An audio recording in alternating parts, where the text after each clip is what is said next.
আসসালামু আলাইকুম ভিউয়ার্স, সবাইকে একটি বৃষ্টি ভেজা সকালের শুভেচ্ছা। আজকে আপনাদেরকে একটি পাম প্রজাতির গাছ দেখাতে নিয়ে আসলাম।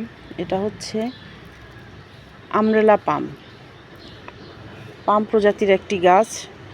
এত সুন্দর গাছটির বৈশিষ্ট্য, অনেকটা ছাতার মতোই দেখা যায়। এই জন্যই হয়তো এই গাছটার নাম রাখা হয়েছে আমরেলা পাম। বৃষ্টির দিনে বৃষ্টি পেয়ে গাছটি আরও সুন্দর এবং মনোমুগ্ধকর হয়ে উঠেছে, আরও সবুজ হয়ে সতেজ হয়ে উঠেছে। কি সুন্দর লাগছে দেখেন গাছটি। বৃষ্টিতে আশ্রয় পাওয়ার জন্য আমার গাছের গোড়ায় একটি ব্যাঙও এসে হাজির হয়েছে। ব্যাঙটাকে যদিও ডিস্টার্ব করতে চাচ্ছি না, কিন্তু ও আমার কথা শুনে একটু বিরক্তই বোধ করছে।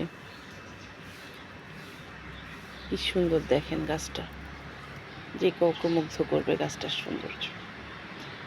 সবাই ভালো থাকবেন, সুন্দর থাকবেন, সবুজের সাথেই থাকবেন, সবুজের মাঝেই থাকবেন। আর একটি লাইক অবশ্যই দিবেন। ভালো থাকবেন। আসসালামু আলাইকুম।